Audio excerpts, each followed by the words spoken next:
Eliane Dussault, allô! Salut Camille. Merci d'être là. Aujourd'hui, on aborde une grande thématique qui est la guérison des traumas. Toi, tu es une des personnes derrière le compte Instagram LabTrace, c'est ça? C'est juste Trace que tu l'appelles ou? Ben en fait, Trace, c'est le nom du laboratoire, mais sur Okay. Instagram, on l'appelle LabTrace, c'est pour le labo. Oui, c'est ça, exactement. Ouais. OK. Puis, c'est quoi votre objectif derrière ce compte Instagram-là? En fait, ça a été une initiative d'amener plus de vulgarisation scientifique sur Instagram. On avait déjà une page Facebook, mais en 2019 à peu près, j'ai demandé à ma directrice si elle était intéressée là, de faire ce compte Instagram-là. On a beaucoup évolué depuis nos débuts en termes de création de contenu et tout ça. Mais je trouvais ça tellement important, en fait, quand j'ai commencé à faire mon doctorat, je voyais à quel point il y avait de la méconnaissance par rapport aux problématiques sur le trauma, puis particulièrement comment ça peut aussi affecter les relations intimes. Par relations intimes, on entend tout ce qui est relations de couple, fréquentation, relations ouvertes, peu importe. Ouais.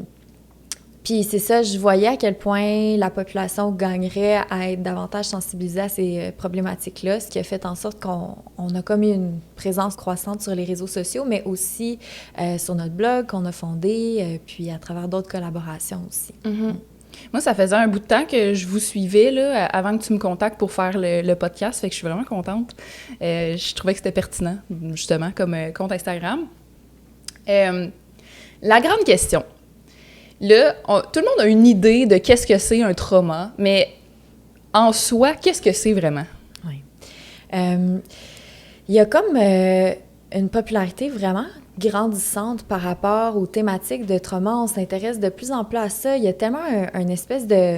On est dans un espace-temps propice à ça avec MeToo, avec la vague de dénonciation qu'il y a eu en 2020, avec le mouvement Black Lives Matter, avec le tribunal qui est en train d'être changé pour les victimes d'agressions ou de violences sexuelles.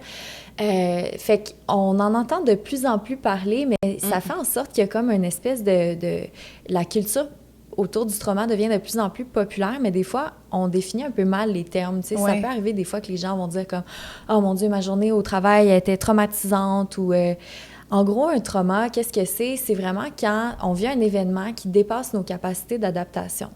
Fait qu'on est dans un mode où il y a physiologiquement trop d'énergie qui est produite par le corps pour ce qui est nécessaire pour lutter contre la menace. Puis ça, c'est vraiment dans comment notre organisme est créé, puis comment ça a été super adaptatif d'être comme ça dans l'histoire, étant donné qu'avant nos menaces, c'était par exemple une grosse bête dangereuse qui nous suivait.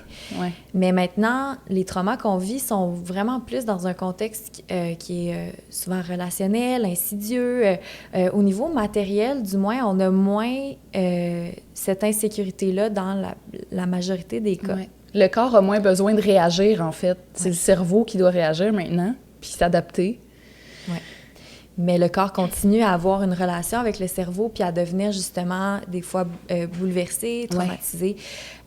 Puis, tu sais, c'est sûr qu'au sein de notre laboratoire, on étudie les traumas interpersonnels, donc beaucoup les formes d'abus puis de négligence qui sont vécues durant l'enfance. Puis ce qui est particulier avec ces traumas-là aussi, c'est que souvent, ils vont se produire dans un contexte qui est plutôt chronique quand ils se produisent, étant donné que c'est des figures parentales ou des personnes très proches. Fait que c'est à répétition souvent. Oui. Puis souvent, ça peut être sur une longue durée aussi, puis à un âge où l'enfant, il n'est pas en mesure de réguler ses propres émotions puis de comprendre ce qui se passe. Fait que son développement se produit dans un contexte qui est vraiment particulier, puis après ça, qui va beaucoup teinter ses relations à l'âge adulte, sa façon d'être dans le monde aussi. Fait que dans les traumas, ça, c'en est un en particulier, le trauma interpersonnel. Qu'est-ce qui le différencie, celui-là? En fait, le trauma interpersonnel, c'est qu'il se produit dans le cadre d'une relation. Okay. Donc,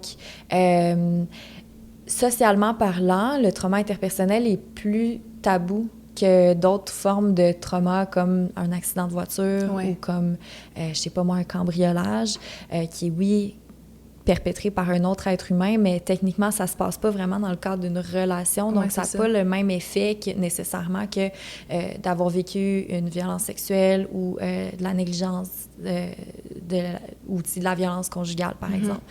Donc, Ce qui est particulier, c'est que ça se produit dans un cadre interpersonnel, mais puis que l'être humain a besoin des relations interpersonnelles. Mais dans certains cas, les relations interpersonnelles deviennent menaçantes, deviennent source d'insécurité. Ouais. Puis ça devient très difficile après ça d'avoir confiance, d'avoir un sentiment de sécurité pour naviguer ces relations-là. Puis les conséquences qu'on voit de ces traumas-là sont aussi encore plus justement dans la sphère interpersonnelle à cause de ça. Oui, ça a beaucoup de répercussions par la suite, là. Ça ressemble à quoi votre laboratoire? Vous recevez des patients? Comment ça fonctionne? Juste par curiosité. Oui. On a plusieurs études en cours. On a une étude auprès de nouveaux parents. Donc, un peu, on regarde leur historique de trauma dans l'enfance puis de voir comment leur transition à la parentalité peut être affectée par ce vécu de trauma. Puis on les suit, là, comme on a une collecte de données avec beaucoup de temps de mesure. Fait que ça, c'est vraiment une étude qui est quand même, qui prend beaucoup de place dans notre lab, là. Sinon, on a une étude en ce moment, c'est les gens qui consultent à la clinique de sexo à l'UQAM, puis qui consultent les stagiaires en sexo. Donc, ça, c'est notre projet sexo là, qu'on a sur Instagram. Puis, ces gens-là, on leur fait passer une batterie de questionnaires avant, après avoir eu leur traitement à la clinique. Puis on regarde qu'est-ce qui a évolué, tout ça. Puis ce qui est particulier avec cet échantillon-là, c'est que, étant donné que c'est des services qui sont à plus faible coût, c'est un échantillon qui est quand même pas mal traumatisé. Fait qu'on a quand même des données particulières sur, bon, c'est quoi un échantillon clinique qui s'en va chercher de la consultation pour des difficultés sexuelles et tout ça. Puis sinon, on a aussi une étude participative en partenariat, en fait, avec plusieurs organismes pour des hommes qui ont vécu des violences sexuelles durant l'enfance. Ah oui. Fait que, comment ça se passe? En fait, on n'a pas de laboratoire comme en sciences pures avec des manipulations ou en neuro. On fonctionne plus avec des questionnaires, puis dans certains cas, avec des données qualitatives. Donc, on passe des entrevues avec les participants. Oui, c'est ça. C'est des discussions, là, quasiment avec les participants. Oui, c'est ça. C'est sûr que dans notre laboratoire Trace, on fonctionne plus avec des stats, donc avec des questionnaires, mais on commence à développer un petit peu plus l'aspect qualitatif là, d'avoir des entrevues, justement. Puis il y a d'autres laboratoires avec lesquels on travaille aussi qui utilisent beaucoup cette formule de collecte de données-là. OK, ouais. Qu'est-ce qui fait qu'un événement traumatique... Bien, parce que la différence entre un événement traumatique puis un trauma, il y a quand même une différence entre les deux, c'est ça? Oui. Parce que tu peux avoir un événement traumatique, de ce que je comprends, qui devient pas un trauma. Oui. Donc, l'événement traumatique, c'est quelque chose qui est bouleversant puis qui va arriver dans une vie, puis d'un point de vue objectif, on va se dire, OK, ça, c'est grave quand ça arrive dans la vie de quelqu'un. Le trauma, c'est quand cet événement-là est imprégné dans le corps, dans le cerveau, puis qu'il y a les conséquences qui se produisent. Mm-hmm. Puis après ça, il y a différents degrés de conséquences ou d'altération dans le fonctionnement de la personne qui peuvent survenir. Mais, tu sais, je vais nommer un exemple. Mettons, j'ai une amie qui a vécu un événement difficile pendant l'été. Puis, quand c'est arrivé, elle m'a dit « OK, là, je me sens pas bien, je me sens pas en sécurité quand je suis chez nous, j'ai de la misère à dormir. » Ça venait de se produire. Ouais. Ce qu'on a fait, c'est qu'on a regardé ensemble qu'est-ce qu'elle pouvait faire pour se retrouver un sentiment de sécurité, pour pas être habitée par ce qu'elle avait vécu pendant une période de temps trop longue. C'est ça. Ouais. Puis, tu sais, elle avait parlé de ce qui est arrivé à d'autres personnes dans son entourage, puis quelqu'un qui lui avait dit « Moi, j'ai encore des flashbacks puis des cauchemars à cause de ce que je vis, à cause de ce que j'ai vécu il y a 2 ans. » Puis là, j'y ai dit « Regarde, c'est pas parce que la personne que tu connais a vécu ça que dans ton cas, c'est obligé de s'imprégner comme ça. Ouais. Si ton corps revient à un niveau où il retrouve l'équilibre, on va être correct. » Fait qu'on... C'est ça. On est allé prendre des marches dans le bois. Elle a fait des pratiques de méditation qui étaient sensibles au trauma. Qu'est-ce qu'on a fait d'autre? Faire de l'exercice aussi, ça, c'est vraiment un truc numéro 1. Surtout dans des moments de stress comme la pandémie, tout ça.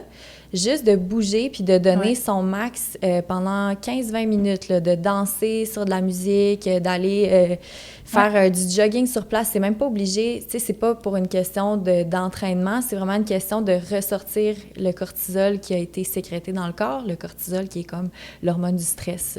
Fait que ça, c'est vraiment important. Quand on sent qu'on est justement activé, qu'on est stressé, tout ça, faut sortir cette énergie-là du corps, absolument. on dirait que j'ai envie de faire un parallèle avec le stress post-traumatique parce que ça se ressemble beaucoup. Est-ce qu'il y a une différence entre les deux, le trauma puis le stress post-traumatique? Bien, en fait, c'est que ça prend des critères particuliers pour avoir le trouble du stress post-traumatique. C'est vraiment un diagnostic. Ouais. Donc, il faut, pendant une certaine durée de temps, présenter différents symptômes comme des cauchemars, comme des flashbacks quand on est éveillé, tout ça. Tandis que le trauma comme tel, des fois, c'est plus insidieux. Puis, ce qu'on étudie justement au sein de notre laboratoire, c'est le trauma plus, ce qu'on va dire, complexe. Il n'y a pas de diagnostic spécifique pour ça. En tout cas, on essaie de le faire passer, mais c'est pas sorti dans le DSM. Ça existe dans la classification des maladies qui est européenne. Ils ont ce diagnostic-là, mais ce qu'on voit, c'est qu'il y a beaucoup plus de perturbations au niveau de l'identité de la personne, il y a beaucoup plus de perturbations au niveau de la régulation émotionnelle, puis au niveau des relations. Donc, c'est pas... On va voir que beaucoup de personnes qui ont vécu des traumas répondent pas au diagnostic du TSPT, là, du trouble du stress post-traumatique, mais vont quand même avoir des répercussions importantes. Oui, c'est ça. Le diagnostic du TSPT, il est venu dans un contexte aussi de guerre. Tu sais, c'est en observant les vétérans de guerre qu'on s'est rendu compte de ces conséquences-là, puis qu'on a vu c'était quoi, en fait, être complètement bouleversé puis revenir traumatisé de ce contexte particulier-là. Puis oui, il y a d'autres types de traumas qui vont mener à un TSPT, mais il y en a d'autres comme justement juste le fait d'avoir vécu beaucoup de négligence dans un milieu, puis c'est vraiment le type de trauma interpersonnel durant l'enfance qui est le plus fréquent, la négligence. Mais des fois, c'est difficile de se rendre compte de, tu sais, qu'est-ce qu'on vit, pourquoi je suis comme ça, ou même de se rendre compte que c'est pas ça de se sentir bien dans ses relations avec sa personne et tout ça. Puis c'est ça. C'est comme si le syndrome du stress post-traumatique était plus visible au jour le jour versus le trauma, c'est comme plus internalisé. Oui, c'est ça, c'est très insidieux. Puis en tout cas, moi, dans ma thèse doctorale aussi, j'ai vraiment... je me suis intéressée beaucoup au trauma psychologique, là, donc la violence psychologique, le fait d'insulter son enfant ou sa figure, d'être une figure parentale qui va crier, qui va insulter, qui va dénigrer, manipuler, etc. Puis à la négligence, qui est donc un peu l'inverse, dans le sens où la négligence, c'est que je fais pas quelque chose que je devrais faire, comme de valider les émotions de mon enfant, de réguler ses émotions, d'être là pour l'aider à devenir un petit humain qui navigue toutes ces émotions-là qui sont tellement difficiles, puis d'avoir l'affection aussi qui est donnée. On a tellement besoin de ça quand on est enfant. Donc, ces formes de trauma-là sont plus fréquentes, surtout la négligence, mais sont moins étudiées. On s'est beaucoup intéressé aux impacts de l'agression sexuelle durant l'enfance, de la violence physique et tout. Mais je pense qu'il y a beaucoup d'adultes qui gagneraient. Puis encore là, c'est difficile parce qu'il faut allumer cette cloche-là puis se rendre compte que ce qu'on a vécu, c'était traumatisant puis que ça nous a bouleversés. Puis c'est difficile de se rendre compte de ça, mais... Puis là, on va aborder ça aussi avec la guérison, par quoi ça passe et tout, mais c'est ça, il y a beaucoup de gens qui ont de la misère, surtout, mettons, dans leur relation intime. Tu sais, la communication fonctionne pas, ils ont des difficultés d'engagement, ils enchaînent les relations avec souvent les mêmes patterns qui se représentent, des ruptures, puis après ça, c'est difficile d'avoir une emprise sur pourquoi ça arrive constamment, mais des fois, il y a cette réponse-là qui est de ce qui a été vécu à l'enfance. Comment éviter qu'une situation traumatique devienne un trauma? C'est ça. Ça revient quand même à ce que j'ai dit tout à l'heure. C'est sûr que des éléments vraiment importants, là, outre le fait d'extérioriser le surplus d'énergie en faisant comme peut-être plus d'activité physique que d'habitude, puis de l'activité intense. Hein? On parle d'aller marcher là, dehors, c'est pas assez pour extérioriser, pour évacuer ce cortisol-là, puis retrouver un niveau d'équilibre. Donc, faire de l'activité physique qui est intense pendant 15 à 20 minutes, c'est comme à peu près le go-to. Sinon, il y a l'aspect de travailler sur son sentiment de sécurité. Ça, c'est vraiment important. Où est-ce que je me sens en sécurité? Comment est-ce que je peux favoriser ce sentiment de sécurité-là? Ensuite, d'aller consulter des fois, tu sais, c'est ça. Dans certains cas, ça ne sera pas nécessaire d'avoir un processus de consultation extrêmement long quand on a vécu un événement traumatique puis qu'on est tout de suite capable de l'attraper avant que ça Oui, c'est ça. Il faut s'en rendre compte aussi que c'est quelque chose de traumatique qu'on a vécu. Oui. Déjà, en partant, il faut allumer là-dessus. Là. Ça, des fois, je pense que c'est pas donné pour tout le monde. Là.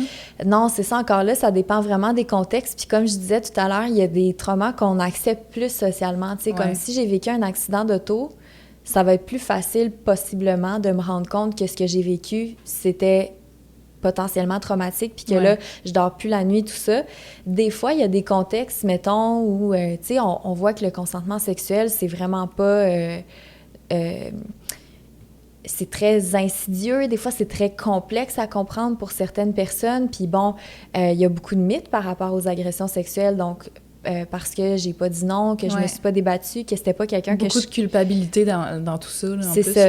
Ouais. Puis le propre du trauma aussi, c'est qu'il y a beaucoup d'évitement autour des événements qui ont été traumatisants, autour des éléments dans une relation qui ont été traumatisants.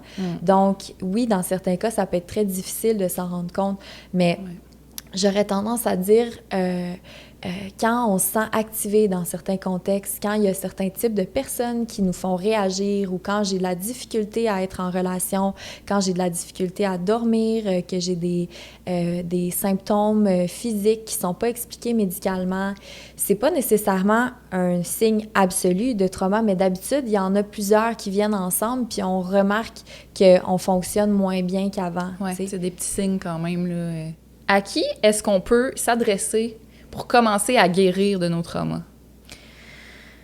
Ça, c'est une grosse question, puis c'est une question qui est importante parce que, encore là, comme je le disais, étant donné que la culture du trauma est beaucoup en train de se populariser depuis quelques années, tu sais, on en entend de plus en plus parler dans certains médias. Ce qui est une bonne chose en soi.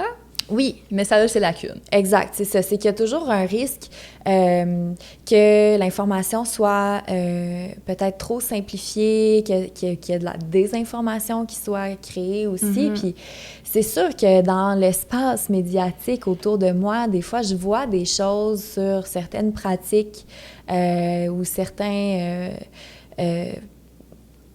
discours qui portent à questionner sur, bon, est-ce que le contexte est réellement sécuritaire pour guérir des traumas? C'est sûr qu'une chose essentielle, il faut garder en tête que les professions qui sont protégées, en fait, qui sont réglementées par des ordres professionnels visent à protéger le public. Oui, c'est ça. Donc, il y a des comptes à rendre quand on appartient à un ordre, chose qu'on n'a pas à faire quand on a des accréditations, des fois... sur le côté. Dans le fond, là, ce qu'il faut retenir, c'est des gens qui sont dans un ordre professionnel, ça, c'est à privilégier, c'est ça. C'est ça. Puis je suis pas encore en train de dire non plus que, bon, tu sais, des fois, des gens vont avoir des formations dans un domaine qui est protégé par un ordre, mais en même temps, appartiennent pas à l'ordre pour plusieurs raisons.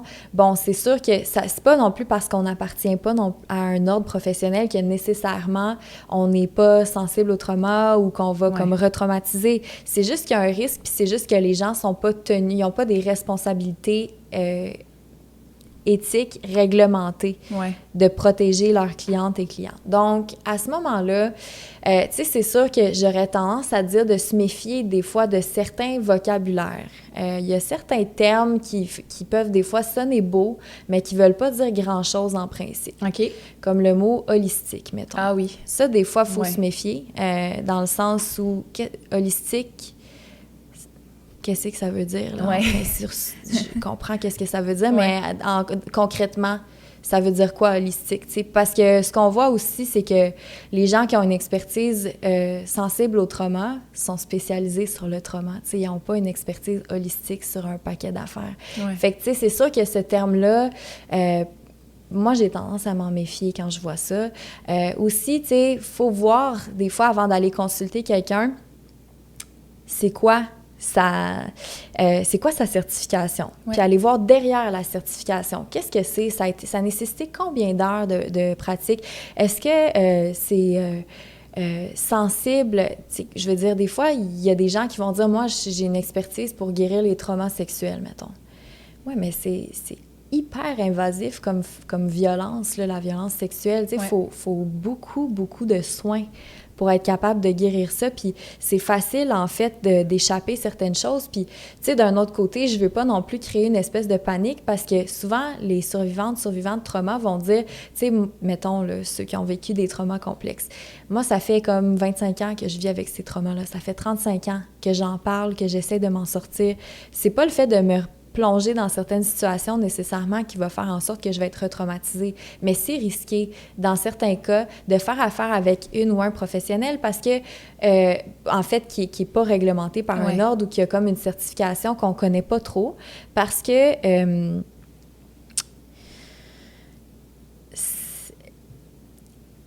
comment dire ça? Des fois, c'est ça, il n'y a pas toujours de connaissances non plus du grand public sur comment est-ce qu'on approche ces personnes-là, comment est-ce que je devrais me sentir quand je vais consulter. Ouais. Est-ce que c'est normal de sortir d'un bureau puis d'être dépassée, de me sentir, tu sais, d'avoir pleuré toutes les larmes de mon corps? Ouais. C'est pas nécessairement normal, ces choses-là, puis c'est pas nécessairement bénéfique. Des fois, on a tendance à penser que quand on a sorti le méchant, ça va être cathartique puis ça va propulser la guérison, mais c'est pas toujours le cas. Fait que, tu sais, je pense que quand on veut guérir ses traumas puis qu'on veut consulter, il faut questionner les gens à savoir c'est quoi leur expertise sur le trauma, puis c'est quoi les soins sensibles au trauma qu'ils vont prodiguer. Tu sais, des fois, des astuces vraiment simples, ça va être de dire physiquement, comment est-ce que vous aménagez votre environnement pour que ça soit sensible au trauma? Est-ce qu'il y a une fenêtre dans le bureau? Est-ce que la fenêtre, elle peut être fermée pour éviter que des gens voient ce qui se passe? Est-ce que j'ai la possibilité de garder la porte ouverte si je me sens pas en sécurité quand il y a une pièce fermée? Est-ce que c'est un environnement sans odeur? Parce que les odeurs, des fois, c'est quelque chose qui est très puissant, là, au niveau de la mémoire, puis qui peut vraiment réactiver certains souvenirs, là, puis certains résidus traumatiques, qu'on peut dire. Puis ça, c'est valable pour la consultation, mais je dirais même qu'à certains égards, c'est valable pour d'autres contextes qui nous mettent dans un état de vulnérabilité ou qui peuvent nous mettre. Tu sais, comme des fois, le yoga, on entend beaucoup parler de ça comme étant, tu sais, ça peut être très thérapeutique, le yoga, les approches centrées sur le corps aussi, en général, mais tu sais, si je suis dans un studio de yoga où les gens sont empilés les uns sur les autres, que les profs viennent me faire des corrections en me touchant sans me demander la permission avant, qu'il y a plein d'odeurs différentes, qu'il y a comme des gros miroirs où les gens s'observent puis sont dans l'anxiété de performance, tu sais, ça peut vraiment ne pas être bénéfique.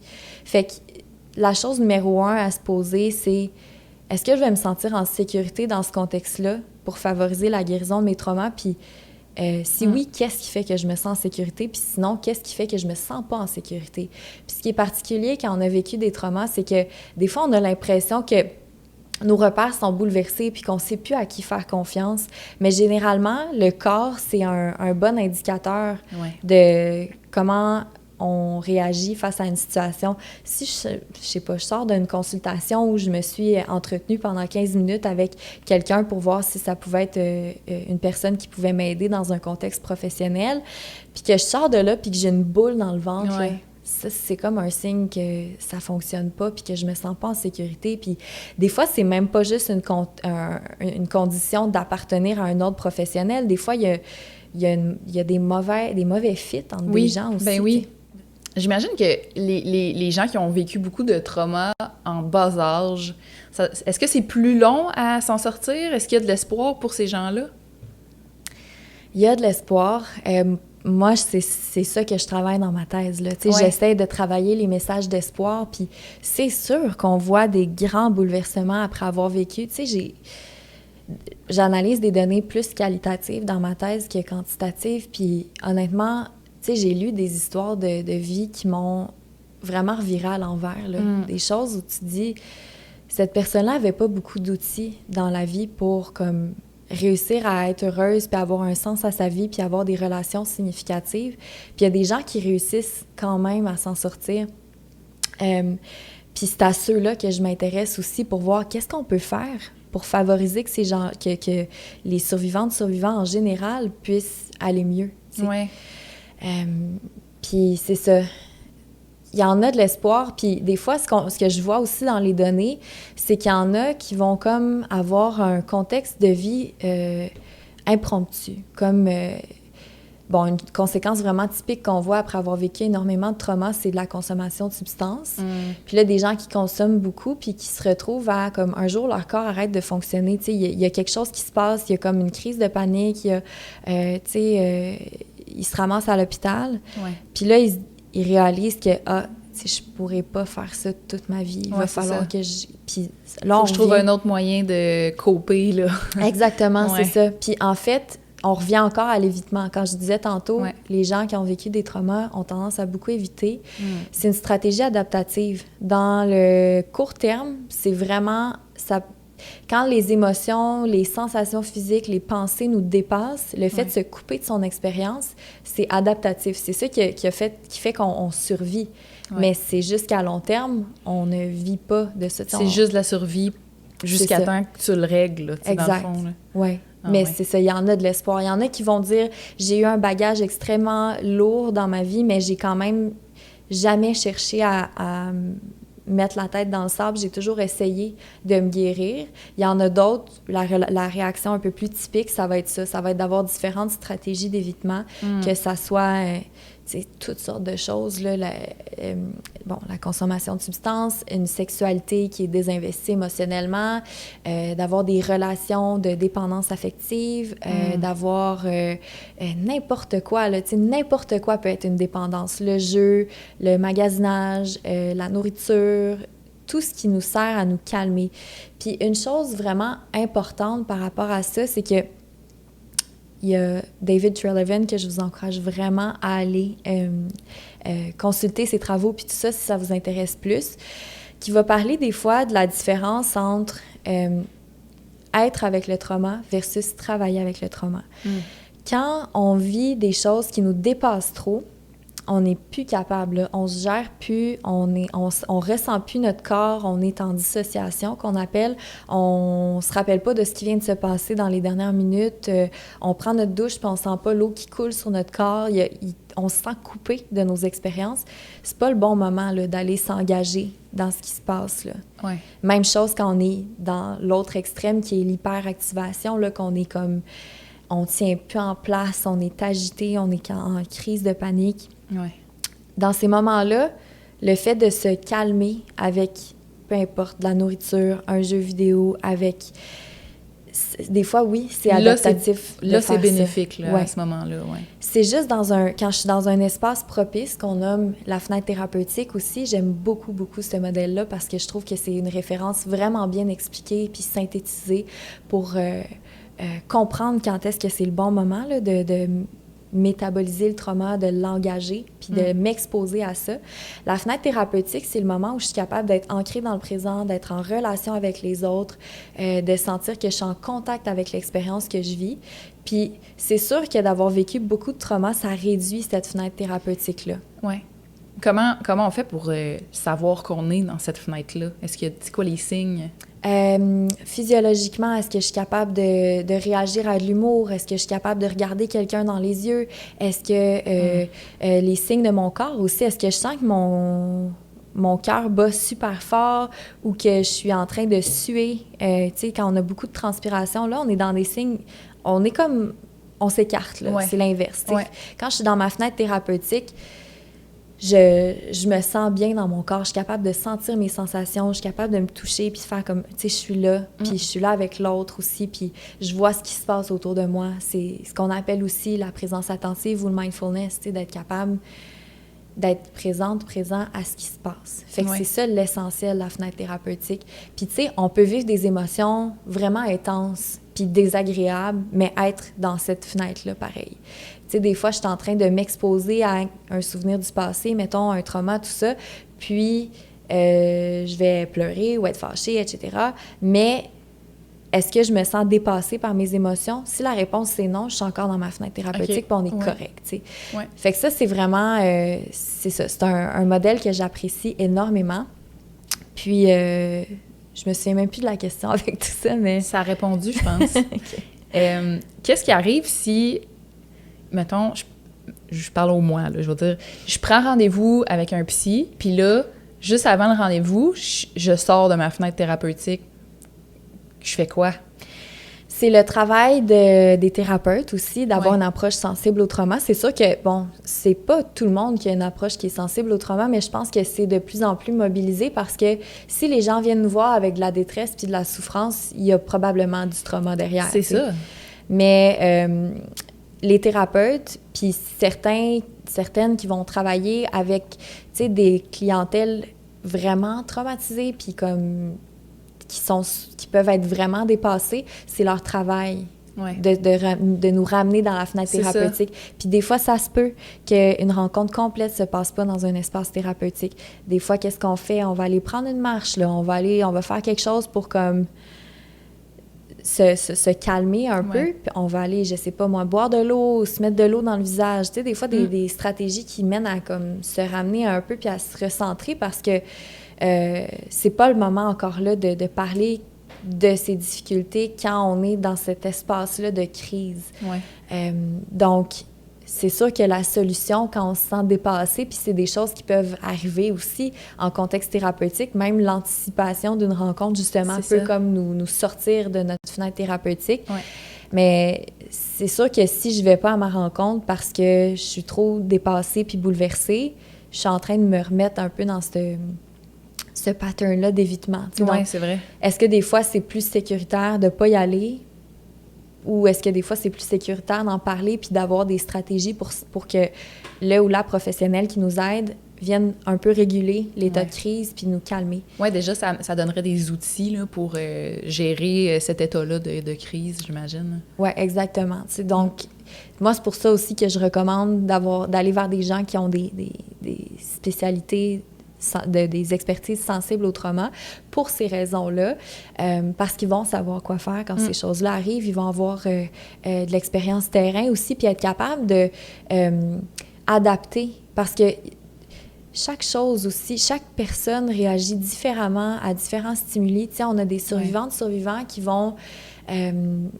avoir différents sens qui vont les déréguler, puis d'autres qui vont les réguler. Ouais. Fait que la personne qui a une expertise sensible au trauma, qui est avec moi, va être capable de dire, bon, tu sais, là, on va travailler ensemble sur qu'est-ce qui te fait sentir mieux. Ouais. Est-ce que le son de ma voix, quand tu fermes les yeux, puis que je te guide une méditation, par exemple, est-ce que ça t'écœure parce que la voix s'est perçue comme trop intrusif? Ou au contraire, est-ce que c'est quelque chose qui te permet de te recentrer puis d'entrer en contact avec ton expérience?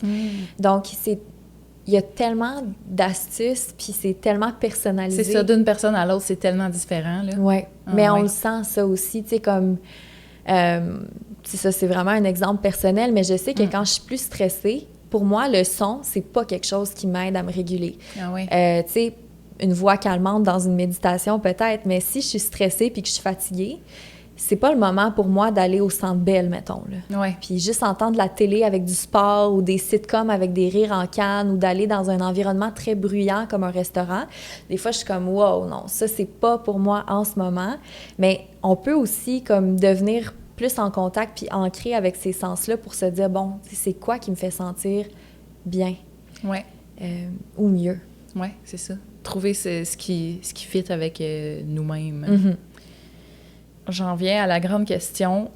Comment on fait pour guérir de ces traumas? Avec ce qu'on vient de se dire, j'imagine que c'est très différent d'une personne à l'autre. Oui. Mais est-ce qu'il y a une marche à suivre pour se rendre à la guérison? Est-ce qu'il y a des choses, des points en commun d'une personne à l'autre? Oui.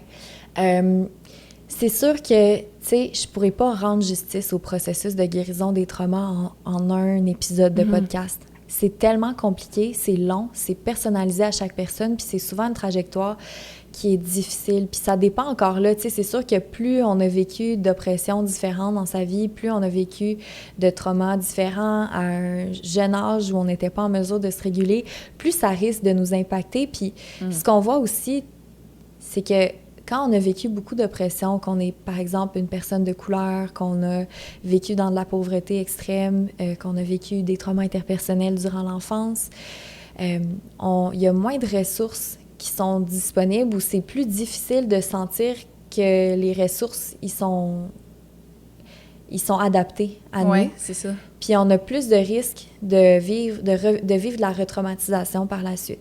Fait que tout le monde part avec un point de départ différent quand on vit des traumas, puis tout le monde va avoir des solutions qui sont personnalisées.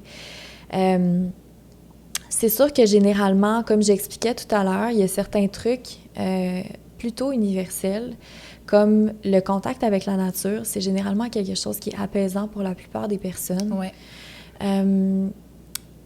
La relation sécurisante, puis c'est là qu'on arrive, hein, quand on est dans une relation avec une thérapeute, un thérapeute ou autre professionnel dans le domaine de l'intervention psychosociale.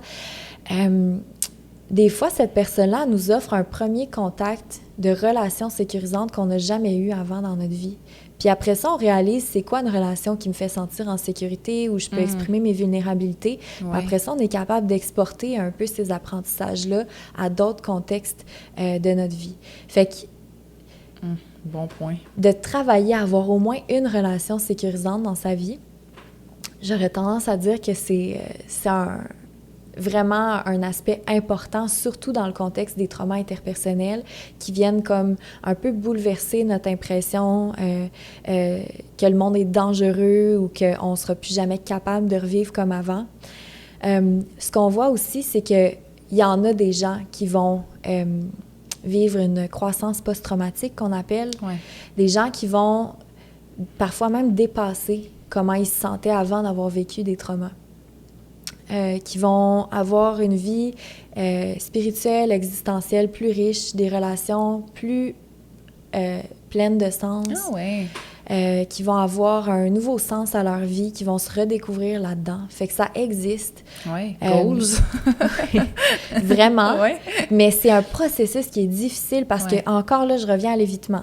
Quand j'ai vécu beaucoup de traumas, je vais avoir tendance à éviter. Mais la façon de métaboliser ces traumas-là, c'est de rentrer en contact avec ces traumas-là, à travers mon corps, à travers le narratif de vie. C'est de le revivre un peu, dans le fond, là? Exactement, dans un certain sens. Puis c'est de revenir en contact. C'est comme un peu un contexte d'exposition aussi. C'est carrément d'être en contact avec ça, puis avec qu'est-ce qu'on a évité parce qu'on était trop jeune, parce qu'on était trop vulnérable, parce qu'on ne connaissait pas comment ça fonctionnait, le trauma aussi. Puis c'est une route, souvent, qui est non linéaire. Donc, il va y avoir des hauts et des bas. Ça va être difficile, souvent, par moment. Mais encore là, tant qu'on revient à cet espace-là de fenêtre thérapeutique, qu'on se laisse vivre des moments pour soi, qu'on retravaille le sentiment de sécurité. Puis, tu sais, c'est ça, des fois aussi...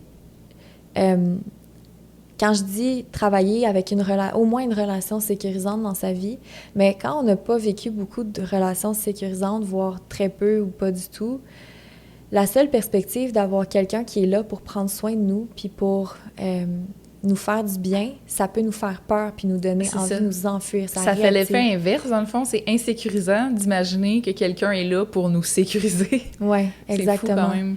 Mais quand c'est... Encore là, ça, c'est des espèces de signaux d'alarme qui s'activent, mais qui s'activent à cause de notre bagage. Fait que des fois, c'est comme de rebalancer le bon. Cette personne-là me fait du bien, mais comme ça me fait peur qu'elle me fasse du bien. Qu'est-ce que j'ai envie de faire en ce moment? J'ai envie de prendre la fuite. C'est une bonne chose de prendre la fuite. Est-ce que généralement, ça m'a amené du bien de faire ça dans ma vie? Quand c'est dans un contexte où la personne est là pour t'aider, puis pour, en fait, elle veut ton bien, tout simplement. T'sais, fait que... C'est pas simple. C'est vraiment pas simple, puis j'aurais tendance à dire que tout fonctionne avec des pas de bébé. T'sais, au début, on fait un petit pas dans la bonne direction, puis encore là, c'est ça. Des fois, il y en a des gens qui vont dire, bon, on souhaite pas de vivre du trauma à personne, là. C'est pas ça qu'on vise avec la croissance post-traumatique, mais il y a des gens quand même qui vont en arriver à recadrer le narratif de leur vie en disant, bien, ce que j'ai vécu, c'est ce qui fait ce que je suis aujourd'hui, puis ce qui fait que j'ai une compréhension profonde de qu'est-ce que c'est souffrir, mais parce que je suis allée là, je suis capable d'être heureuse puis d'avoir un sens à ma vie aussi. Tu sais, fait qu'il y en a vraiment qui vont avoir ce narratif-là, puis c'est ça, comme... tout ce qui nous aide à nous recentrer, à nous ancrer dans le moment présent, c'est des bonnes stratégies. C'est sûr que, tu sais, moi, j'ai un penchant pour la présence attentive aussi, étant donné que c'est ça que j'étudie dans ma thèse, là. Fait que la présence attentive, c'est ce qu'on appelle aussi pleine conscience ou mindfulness, puis qui consiste à vivre dans le moment présent l'expérience, qu'elle soit agréable ou désagréable, sans la juger et en l'acceptant. C'est pas facile encore là de pratiquer la présence attentive quand on a vécu beaucoup de traumas. Ouais. Mais il y a des stratégies pour la pratiquer de façon sensible au trauma. Encore là, je vous invite à aller voir peut-être les vidéos de David Treleaven sur YouTube. Ça s'écrit son nom de famille Treleaven.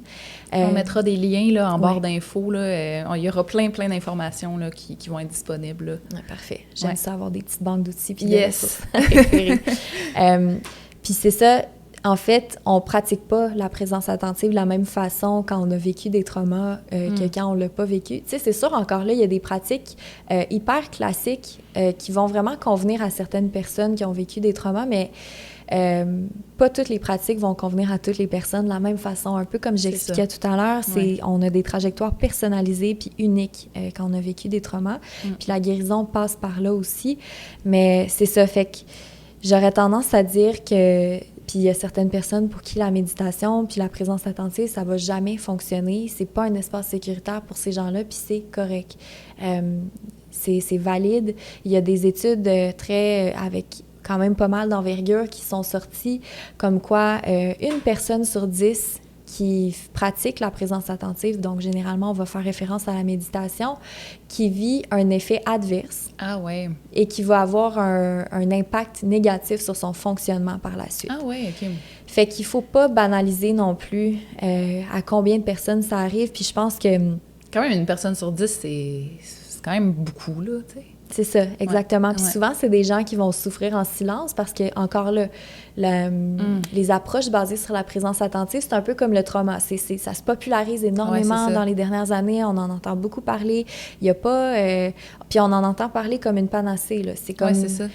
Les gens doivent se sentir coupables de ne pas réussir à guérir via cette approche-là, tu sais. C'est très invalidant, en fait, quand on est dans le discours que c'est supposé juste aider, puis être bénéfique, puis que ça fonctionne pour tout le monde, puis que ça coûte rien, puis c'est vraiment pas simple, tout ça, mon Dieu! C'est pas simple, puis c'est pour ça que, comme je disais, je peux pas rendre justice à qu'est-ce que c'est la guérison des traumas, puis comment on passe par là. C'est ça. Mais, tu sais, c'est sûr aussi que ce qu'on voit aussi chez les survivantes, survivants, régulièrement, c'est une difficulté à entrer en compassion avec soi-même. On se trouve sale, on se trouve dégueu, on se blâme pour les traumas qui sont arrivés. Puis ça altère vraiment notre vision de nous-mêmes, notre estime de soi, puis notre façon d'entrer en relation avec les autres. Ouais. Fait que des fois, tu sais, je vais nommer un exemple spécifique à l'agression sexuelle. Une ou un agresseur peut avoir eu des pensées à notre égard, des propos à notre égard, puis nous les avoir fait ressentir comme quoi c'était notre faute ce qui nous arrivait, qu'on était dégueu, qu'on était un objet sexuel à la merci des autres. Mais je pense que, tu sais, la psychoéducation puis la connaissance de qu'est-ce que c'est en fait une sexualité saine ou des relations saines ou peu importe dans quel autre domaine on est affecté d'un point de vue de trauma, c'est de recentrer ces pensées-là sur non, tu sais, je suis quelqu'un qui en vaut la peine, je suis quelqu'un qui mérite d'être aimé, je suis quelqu'un qui mérite d'avoir une sexualité où je me sens un plein sujet de ma sexualité puis que c'est pas les autres qui prennent possession de moi. Tu sais, des fois, au niveau des pensées, on peut recadrer certaines choses comme ça. Ouais. Puis c'est ça. Il y a aussi une étude vraiment intéressante que j'avais comme... avec laquelle j'avais été en contact. Il avait initié à la présence attentive un groupe en faisant une méditation basée sur la respiration, puis un autre groupe en faisant une méditation basée sur la compassion. Ah. Puis, c'était 2 groupes novices qui n'avaient jamais pratiqué la méditation. Puis, ce qu'on voit, c'est que les gens qui se sont initiés à la méditation basée sur la respiration ont eu des résultats plus positifs au niveau de leur façon d'entrer justement en relation avec eux-mêmes de façon empreinte de non-jugement et d'autocompassion versus les gens qui se sont fait donner des instructions spécifiques à ça, ça n'a pas fonctionné. Ah Donc, ouais. des fois, j'aurais tendance à dire que quand notre sentiment d'autocompassion est tellement affecté, d'essayer de trop rentrer en autocompassion rapidement, c'est pas nécessairement la meilleure stratégie non plus. Ça. Des fois, c'est mieux de faire quelque chose qui est moins chargé émotionnellement, comme justement de se concentrer sur un stimuli qui est un peu plus neutre pour nous. Tu sais, la respiration, encore là, pour certains, ça va être vraiment anxiogène. Donc, des fois, ça va être les sensations dans les mains ou dans les pieds, dans une partie du corps qui génère moins d'émotions désagréables. Mais c'est ça. C'est sûr que l'autocompassion, éventuellement, c'est quelque chose qui est vraiment comme... On essaie de développer ça aussi chez les survivantes, survivants. Mais doucement. C'est tellement graduel. Puis encore là, il y a des gens qui vont partir de loin. Fait que c'est ça. Il nous reste beaucoup de choses à documenter au niveau de la science en termes de, la résilience, puis de la croissance post-traumatique, puis dans quelle séquence ça survient. Mais généralement, ce qu'on observe aussi chez les gens qui vivent de la croissance post-traumatique, c'est qu'ils ont cette capacité-là de présence attentive qui émerge un peu avant la croissance post-traumatique, puis une capacité aussi à donner un sens à son histoire. Ah oui. Donc, d'être capable de raconter son histoire, puis de dire, tu sais, pas de donner un sens dans le sens « il fallait que ça m'arrive, puis c'est nécessaire », parce que ça appartient à chaque victime de décider si on pardonne ou pas, si on accepte ou pas ce qui s'est passé. Mais en fait, on peut ne pas accepter ce qui s'est passé, mettons, dans un trauma relationnel sans nécessairement vouloir changer à tout prix ce qu'on peut pas changer. Fait que, c'est ça, c'était une question qui était apparue là, dans le questionnaire. Là, c'est est-ce qu'on est nécessairement obligé de pardonner ou de faire la paix avec ce qui est arrivé pour guérir? Oui. Est-ce que ça nous fait du bien l'idée de pardonner? Si oui, travaillons sur le pardon. Mais c'est pas toutes les victimes de trauma qui vont arriver à pardonner puis à qui ça tente de pardonner. Puis ça, c'est correct aussi. Encore là, c'est tellement des trajectoires qui sont personnalisées. Mais une chose, par contre, qui est importante, c'est que, oui, éventuellement, pour métaboliser puis guérir du trauma, il faut en venir à accepter ce qui s'est passé puis sur quoi on n'a plus le contrôle. Ouais. On peut décider qu'une personne en particulier nous fait pas sentir bien puis qu'on préfère s'éloigner de cette personne-là, mettre fin à la relation, peu importe. Mais à un moment donné, si on est tout le temps dans une forme de rumination ou de colère sur ce qui s'est passé... Puis genre, j'aurais donc dû... C'est ça. Ouais. On n'est pas dans l'acceptation, puis éventuellement, ce qu'on voit généralement chez les survivants qui ont ces narratifs-là, c'est que c'est un peu quand même autodestructeur. Fait que... puis c'est ça... Je peux pas rendre justice au projet. J'espère que je le dis assez. Je peux pas rendre justice à qu'est-ce que c'est un processus de guérison des traumas parce que c'est trop complexe, c'est trop individuel à chaque personne, puis c'est souvent non linéaire. Fait que des fois, ça a l'air simple de dire ça comme travaillons sur l'acceptation, mais c'est important de pas être dans une positivité toxique puis de pas forcer ça chez les gens. Oh my God, tellement. Accepte ce qui tourne la page. Non, tu sais, la personne n'est pas rendue là, c'est pas ça qui va l'aider, tu sais. Fait que c'est ça. Mais généralement, ce qu'on voit chez les gens qui ont de la croissance post-traumatique, c'est cette habileté-là, sans nécessairement encore là pardonner à leur agresseur ou peu importe, mais d'être capable de donner un sens à leur histoire. Mm-hmm. Peu importe c'est quoi le sens pour elle. Wow. Est-ce que tout le monde a déjà vécu un trauma? Ou... C'était pas pantoute planifié comme question, mais je me suis comme posé la question pendant que tu parlais. Est-ce que tout le monde a vécu ça? Bon, il y a des études importantes qui ont déterminé que c'est jusqu'à 90% en fait de la société qui va vivre au moins un trauma dans sa vie. Quand même. Si vous connaissez l'approche intersectionnelle, c'est comme le fait d'avoir différentes oppressions ou d'avoir différents privilèges. C'est sûr que plus moins on vit d'oppression, puis moins on a de risques de vivre des traumas. Mais même, c'est ça. Moi, j'aurais tendance à dire, puis ça, c'est vraiment mon interprétation de comment je conçois le trauma, mais tu sais, tous les humains vont rencontrer de la souffrance à un moment donné ou à un autre dans leur vie. C'est sûr qu'il y a des gens qui vivent dans un contexte familial qui est hyper sécurisant ou qui vont vivre certains événements traumatiques, mais que, tu sais, le contexte va faire en sorte qu'ils se rebalancent puis qu'ils développent pas de C'est ça. trauma après. Mais la très grande majorité des gens vont en vivre. Puis parmi ça, je me souviens plus c'est quoi le chiffre exact, mais il me semble que c'est autour de 20% qui va développer un trouble du stress post-traumatique. Ah oui. 8 à 20%, si je me trompe pas. Là. Ah oui. Ouais. C'est intense. Dans le questionnaire, une des choses qui revenait le plus, c'était en rapport aux relations de violence conjugale. J'ai l'impression que c'est une des choses que les gens peut-être vivent beaucoup là, ces temps-ci, ou depuis toujours peut-être aussi. Là. La grande question, c'était comment faire pour recommencer à faire confiance à un futur partenaire. Ça revient peut-être à la question de comment commencer les démarches de guérison, mais... Oui. C'est ça, encore là, c'est sûr que dans un contexte de violence conjugale, on est face à un trauma qui est vraiment spécifique, là, Ouais. puis c'est pour ça que selon différents types de traumas, il peut y avoir des recommandations spécifiques aussi. J'aurais tendance à dire que généralement, chez les gens qui ont vécu de la violence conjugale, tout passe par... souvent, le sentiment de retrouver son agentivité, tu sais, quand on a été capable de vraiment mettre fin à la relation pour de bon, là, de retrouver le contrôle sur sa vie, puis de faire comme « Hey, tu sais, ça, c'est chez nous, ici. Je me sens vraiment mieux, comme on est moins sur le qui-vive. » Des fois, il y en a que ça va être de prendre soin de leurs enfants. D'avoir des petites vies qui dépendent d'elles ou d'eux, ça va comme leur donner un sentiment de responsabilité. Des fois, il y en a encore là, chez les gens qui ont des enfants, là, la fierté d'avoir brisé un cycle. Ouais.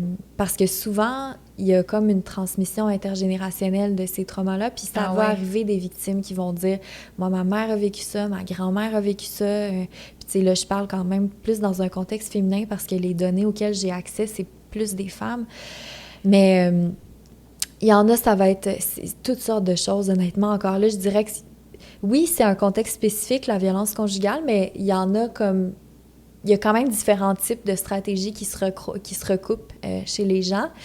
Ce qu'on va voir aussi, des fois, c'est simplement de reprendre plaisir à la vie, à ce qu'on aimait avant, à qui on était.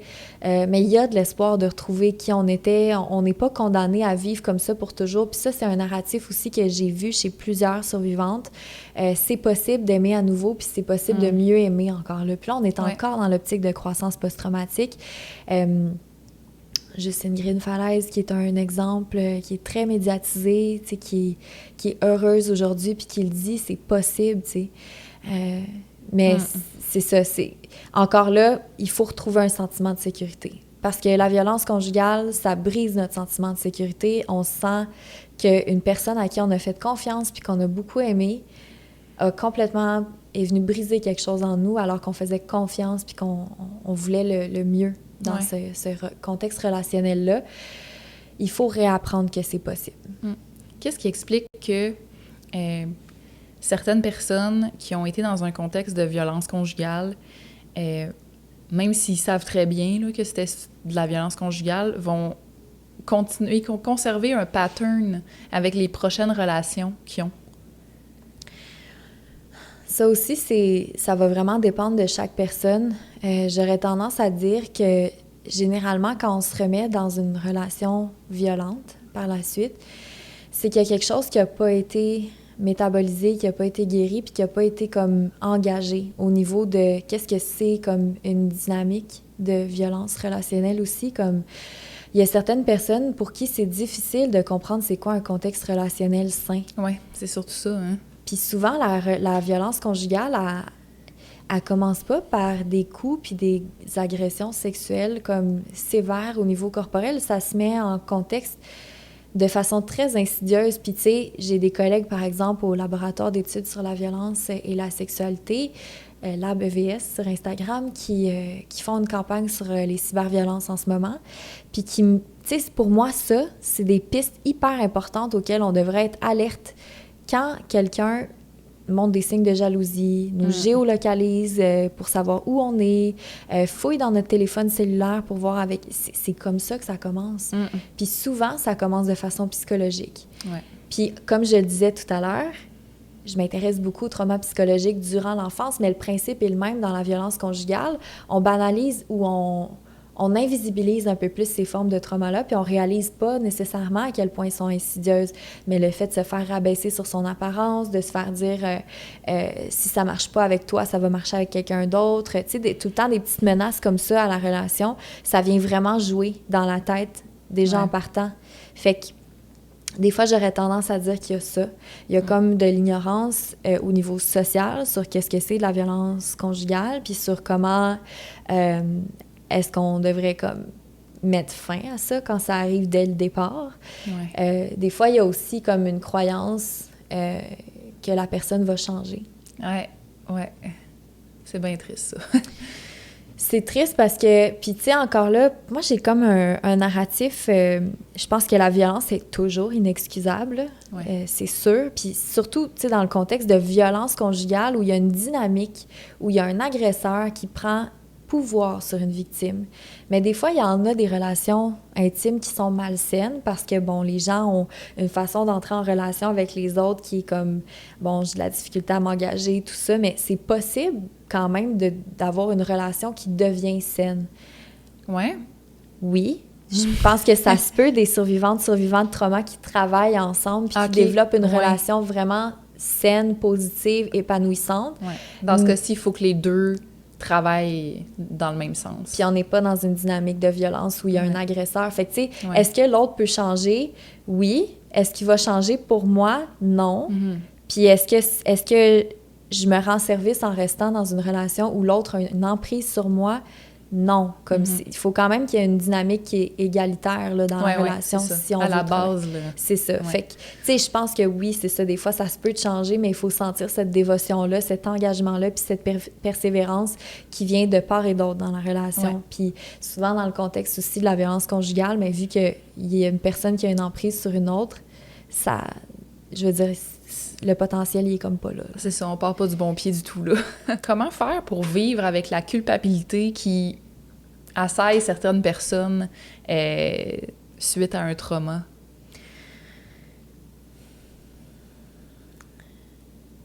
Je pense qu'un élément vraiment important, c'est d'apprendre à se déresponsabiliser pour ce qui n'est pas de notre responsabilité. Souvent, ce qui est vraiment typique aussi chez les survivants de trauma interpersonnel durant l'enfance, c'est que, puis tu sais, souvent, justement, il y a des gens qui ont vécu ça à l'enfance puis qui vont être traumatisés à l'âge adulte, fait que la tendance à se blâmer soi-même peut comme revenir, vraiment. Mais c'est que parce que nos figures d'attachement principales n'ont pas été bénéfiques pour nous, puis ont été traumatisantes, nous ont fait sentir insécures. Ce qui en résulte, c'est que l'enfant, c'est tellement menaçant pour lui de penser que la personne qui est responsable de prendre soin de lui, puis qui est responsable de sa survie, que cette personne-là n'est pas sécuritaire, puis qu'elle est, en fait, potentiellement nuisible. L'enfant va retourner envers soi ce narratif-là, puis va penser que c'est lui le problème. C'est pratiquement universel, ce narratif-là, parce que quand tu dépends autant de quelqu'un d'autre, c'est plus sécurisant de penser que c'est toi le problème. Fait que ça part de loin, souvent, cette tendance-là à se blâmer. Puis j'aurais tendance à dire que des fois, on va dire, bon, tel trauma a fait en sorte que je me blâme, mais avant ça, est-ce que ça se peut qu'il y a eu des événements où je me suis blâmée, où je me suis sentie responsable de quelque chose qui n'était pas de ma faute? Puis quand on remonte à la source de ça, je pense que des fois, encore là, ça revient à donner un sens à son histoire, là. Tu sais, ce qu'on appelle en anglais le meaning making. C'est vraiment comme de peut-être revoir cette historique de vie-là d'une autre façon que ce qu'on s'est attribué. Tu sais, si j'étais jeune, si j'étais vulnérable, j'étais pas en mesure de comme choisir ce qui m'est arrivé. Si j'ai vécu une agression sexuelle, peu importe dans quel contexte c'est arrivé, si j'étais pas consentante, ça peut pas être de ma faute, tu sais, mais c'est c'est difficile des fois de déprogrammer ces pensées-là. Ouais. Puis des fois, l'impression qu'on a comme failli à se protéger soi-même, ça donne l'impression qu'on est comme qu'on a eu une certaine part de contrôle dans la situation, puis ça devient comme moins menaçant que de dire le contrôle m'a complètement échappé, puis quelqu'un a profité de ça ou quelqu'un a comme fait quelque chose qui a été très nuisible pour mon développement ou pour moi-même. Fait que des fois, encore là, c'est de revenir en contact avec l'idée que ça a vraiment fait mal, qu'est-ce que la personne a fait, tu sais. Mais c'est ça, en tout temps, quand on se positionne comme victime, comme survivant, c'est pas notre faute, qu'est-ce qui est arrivé. Ouais, ça me touche, genre. On parlait que le chemin vers la guérison est long et sinueux. C'est quoi les méthodes pour se sentir mieux plus de façon immédiate, là, pas nécessairement à long terme, mais les meilleures méthodes pour se sentir mieux sur le court terme? Ça revient encore là un peu à ce que je nommais tout à l'heure, Ouais. tu sais, la différence entre travailler avec le trauma puis être avec le trauma. Fait que, tu sais, quand on se sent vraiment dépassé, tout ça, c'est correct, tu sais, de comme... Décrocher, oui, prendre du temps pour soi, des fois, couler un bain. Oui, exactement. Ce genre Ouais. de stratégies-là qui font du bien puis qui sont vraiment comme individuelles à chaque personne. Ça peut être faire des mots croisés, lire, écouter une émission. Puis des fois, il y a quelque chose de particulier avec le fait d'écouter des émissions de télé qu'on a déjà écoutées avant. Là. Ça vient comme nous ramener dans un état émotionnel, tu sais, qui est réconfortant et tout ça. Fait que des fois, d'écouter une vieille série qu'on aimait beaucoup, des films qu'on aimait quand on était plus jeune, juste ça a l'air niaiseux, mais vraiment, ça peut comme rebalancer là, temporairement puis nous calmer. Sinon, c'est ça, passer du temps en nature. Moi, c'est sûr que je prône vraiment le contact avec le corps aussi. Je trouve ça primordial pour guérir du... Puis c'est ça, souvent, en fait, quand on a vécu des traumas, on devient comme coupé de notre expérience. On devient coupé de nos pensées, de nos émotions et de notre corps. Mais de réhabiliter, comme de se réapproprier son corps. Puis des fois, encore là, certaines personnes qui ont vécu des traumas corporels, spécifiquement au niveau de violence physique, agression sexuelle, etc., vont... Pour elles, leur corps ne sera pas un espace qui est sécuritaire.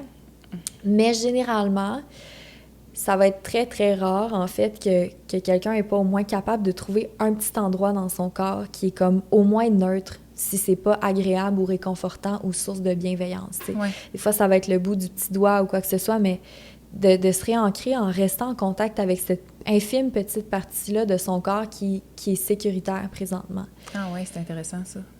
Fait que le sentiment de sécurité, encore là, que ce soit dans les relations, que ce soit dans son propre corps, que ce soit dans son environnement physique, des fois, tu sais, les gens qui ont vécu beaucoup de traumas interpersonnels durant l'enfance se sont jamais sentis chez elles. Puis, à l'âge adulte, on a cette possibilité-là de, comme, faire en sorte que son environnement devienne sécuritaire, devienne confortable, mais il faut travailler pour ça aussi. Je sais pas, des fois, comment est-ce que je peux rendre ça plus à mon goût, plus confortable? Comment est-ce que je peux inviter des gens qui font en sorte que chez moi, ça me fait sentir bien aussi? Tu sais, tous ces petites astuces-là, des fois, il y en a que juste avoir des plantes, puis de la verdure, ça va les calmer, ça va les aider. Avoir un animal de compagnie aussi. Des fois, ça peut être des tactiques qui nous aident vraiment à nous réancrer dans le moment présent. Ce qui est spécifique du trauma aussi, c'est qu'on est rarement dans le moment présent. T'sais, on est souvent en train de ruminer le passé ou d'anticiper le futur. Fait que tout ce qui nous ramène dans le moment présent, c'est vraiment une astuce à privilégier.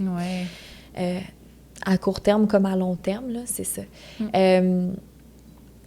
De choisir les relations aussi qui nous font sentir bien. Tu sais, est-ce que quand je passe du temps... Tu sais, des fois, on a comme différentes relations aussi qui nous apportent différentes choses dans notre vie, mais mettons, là, en ce moment, j'ai besoin de soutien. Comme, qui je vais voir? Tu sais, est-ce que je vais voir la personne qui est enveloppante, tu sais, qui est là pour moi, puis quand j'ai besoin de sortir, me défouler, je vais-tu faire de la course avec mon ami qui aime ça courir? Tu sais, il y a différents moyens aussi. Je pense que le truc, c'est aussi qu'une trajectoire de guérison, il faut garder en tête qu'une même technique ou tactique ne va pas nécessairement être bénéfique au même degré à des moments différents pour une même personne. T'sais. Fait qu'il faut tout le temps rester un peu en contact avec de quoi j'ai besoin maintenant. Là. C'est ça.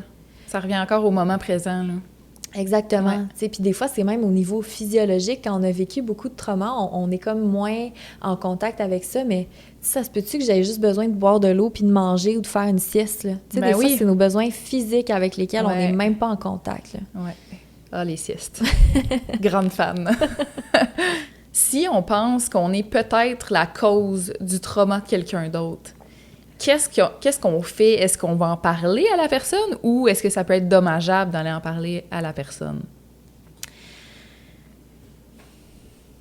C'est une question tellement délicate parce qu'on a vu, tu sais, par exemple, certains cas dans les médias durant la vague de dénonciation d'agressions sexuelles en 2020, tu sais, des agresseurs qui ont outé leurs victimes sans leur permission. Il y a des contextes où c'est vraiment pas sécuritaire de faire ça. Généralement, quelque chose qu'on oublie souvent, c'est de demander aux victimes qu'est-ce qu'ils veulent. Puis, en fait, on les tasse de côté, puis des fois, en tant que, même, tu sais, dans certaines approches professionnelles qui sont pas nécessairement sensibles au trauma ou anti-oppressives, on va se dire, ah, qu'est-ce qu'on fait avec cette personne-là? Elle a vécu ci, elle a vécu ça. Ouais, mais on peut-tu y demander? Ouais. Tu sais, ça part aussi par là, de reprendre le pouvoir sur sa vie quand on a vécu des traumas. C'est comme, ben ouais, c'est ça que je voudrais, tu sais, puis d'avoir quelqu'un qui l'écoute puis qui respecte cette limite-là, ce besoin-là, peu importe. Fait que j'ai peu de détails dans la question sur dans quel contexte ça s'est produit. C'est sûr que ce qu'on va voir aussi, c'est que des fois, il y a comme un cycle entre victime et agresseur. Puis là, c'est vraiment délicat à amener comme propos parce que faut faire attention de ne pas le retourner en façon de blâmer les victimes. Ouais. Mais il y a comme l'espèce d'adage « hurt people » qui... C'est sûr que quand j'ai pas de repères sur comment être en relation saine avec les autres, c'est sûr que quand j'ai vécu de la violence, par exemple, c'est quoi mes signes, c'est quoi mes repères, c'est quoi mon guide pour être en relation de façon saine avec les autres, puis faire du bien, puis être bénéfique aux autres? J'en ai peut-être pas tant que ça, tu sais. Fait que des fois, encore là, puis c'est pas toujours une question de ramener ça sur « c'est la faute de mes parents », parce que souvent... Les parents, ils ont vécu ça des grands-parents, qui ont vécu ça des arrière-grands-parents. Fait que l'idée, c'est pas nécessairement d'essayer de trouver une personne qui est coupable là-dedans, mais c'est juste d'expliquer que parce que j'ai ces vulnérabilités-là, ça m'est arrivé aussi en contexte relationnel de blesser d'autres personnes. De s'en rendre compte, c'est une première chose. Ouais. La deuxième chose, encore là, le meaning-making, de donner un sens à son histoire. Est-ce que il y a quelque chose qui explique que j'ai fait ça, tu sais? Est-ce que c'est entièrement de ma faute que j'ai fait ça?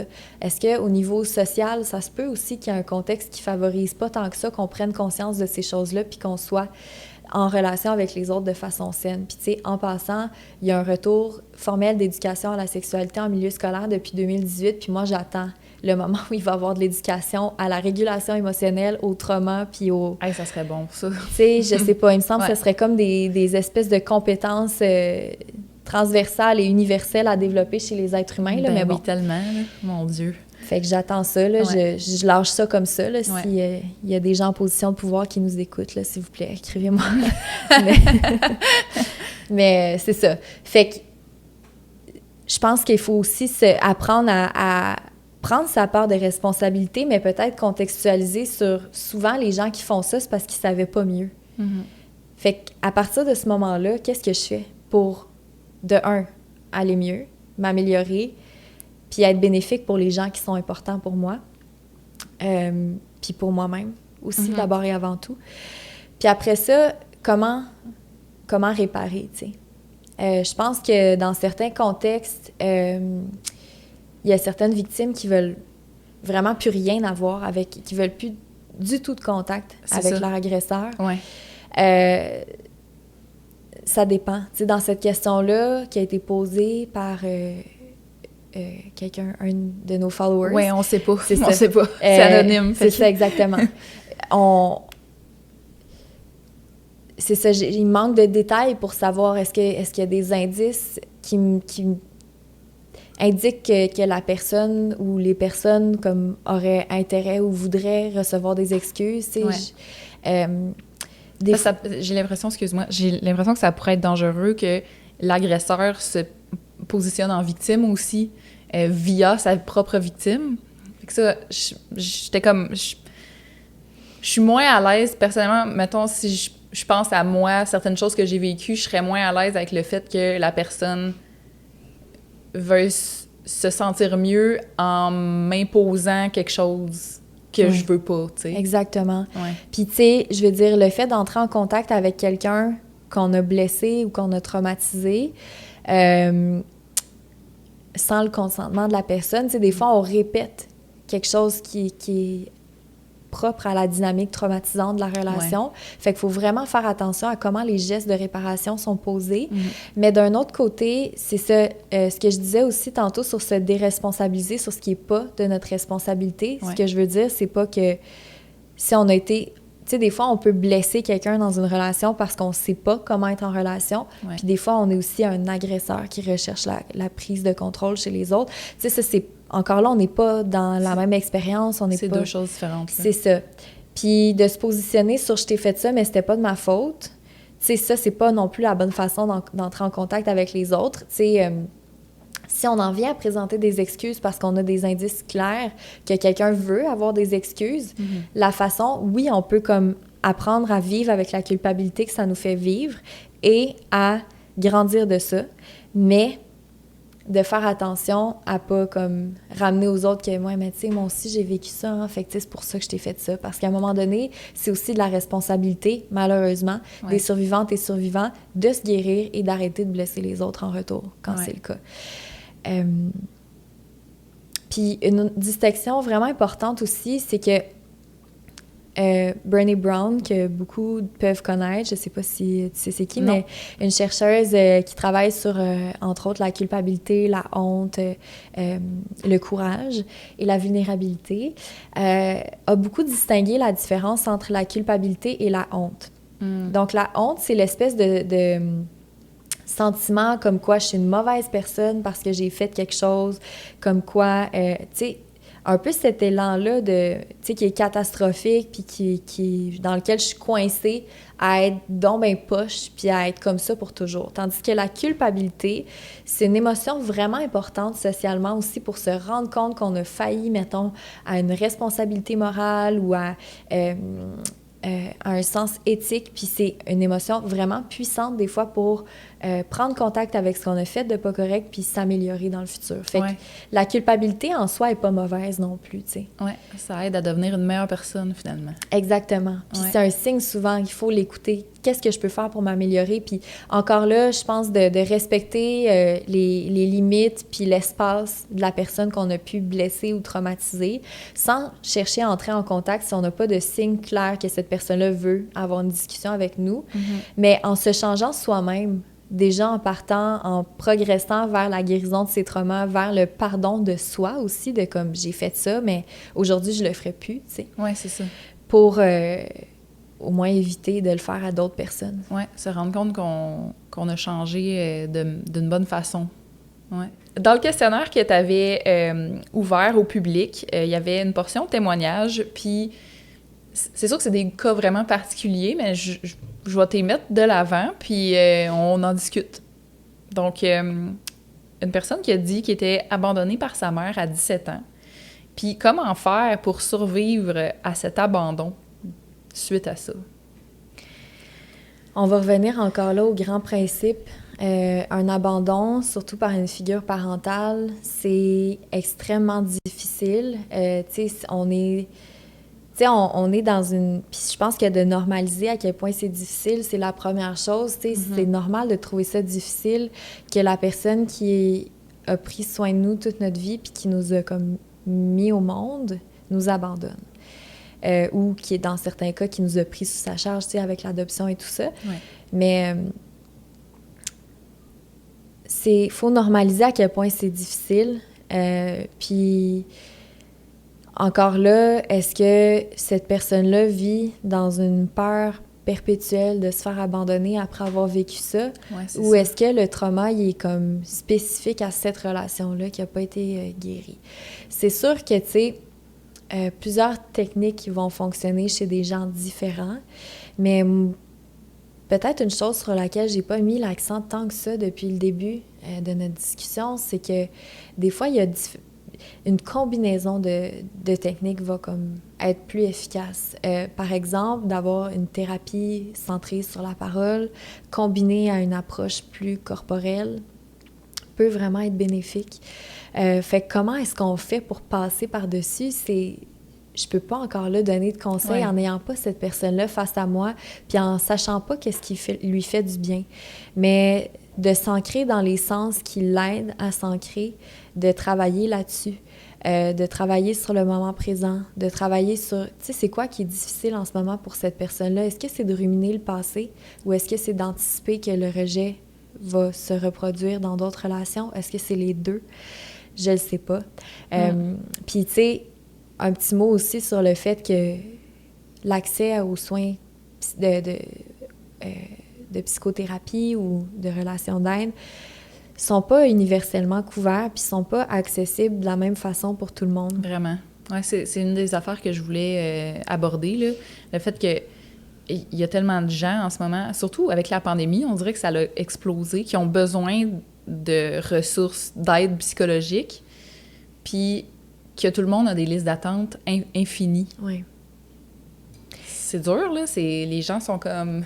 Ils attendent avec leur douleur, là, tu sais. Oui, exactement. Puis, tu sais, c'est sûr que, bon, là, tu sais, on est deux individus qui discutent d'un problème qui est systémique, tu sais. Je veux dire, il faut améliorer l'accès à la psychothérapie, il faut améliorer l'accès à des assurances ou à des services qui sont ajustés selon le revenu, parce que c'est un besoin de prendre soin de sa santé mentale, de sa santé émotionnelle. Ouais. C'est comme si on disait, c'est ça, là, on est bien conscient au Québec avec notre régime d'assurance maladie que c'est important les soins de santé physique, mais je pense que c'est ça. La santé mentale a été peut-être révélée depuis la pandémie. Ça, puis la dentisterie, je dirais, ça pourrait rentrer dans RAMQ, tout ça, là. C'est vrai. Ouais. Même les lunettes aussi. Oui, honnêtement. Pourquoi pas. Oui. Mais c'est ça, fait que comment faire? C'est ça, moi, je vais recommander la consultation, c'est sûr, avec quelqu'un qui est... adapté.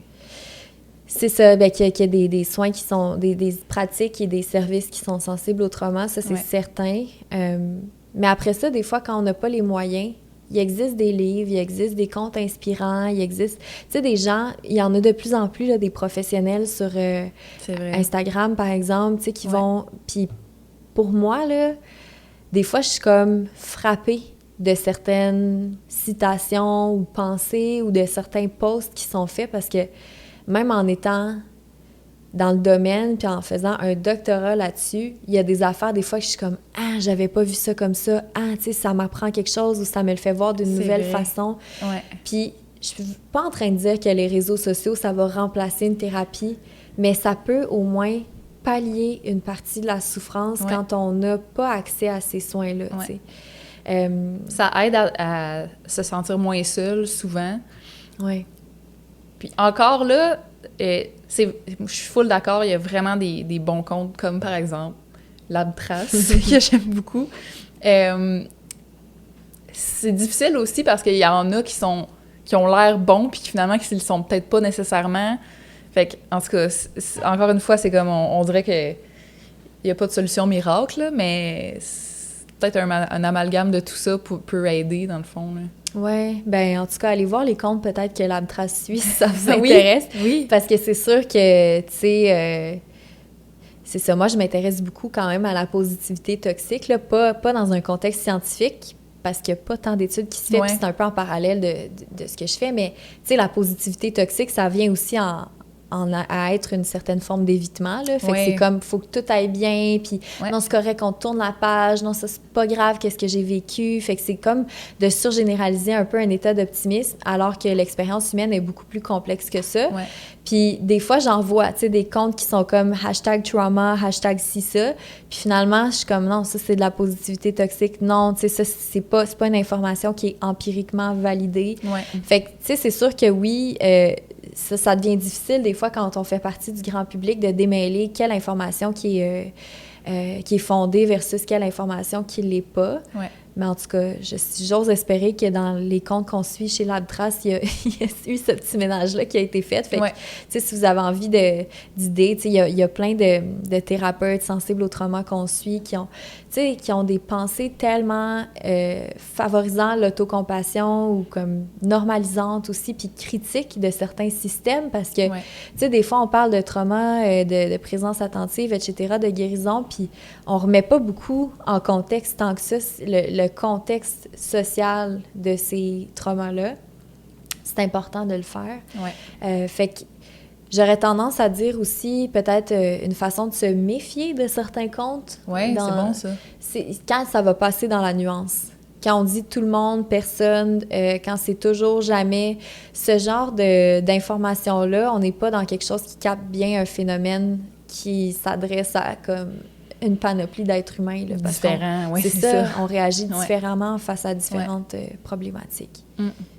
C'est une personne qui a eu une expérience sexuelle vers l'âge de 8-9 ans, puis qui, depuis, se sent super coupable, puis se permet pas d'avoir du plaisir sexuel lors de ses relations, même plus de 10 ans plus tard. Et que, malgré le fait que la personne consulte depuis 5 ans, il y a toujours une grande honte qui reste dans cette personne-là. Je me pose des questions, là.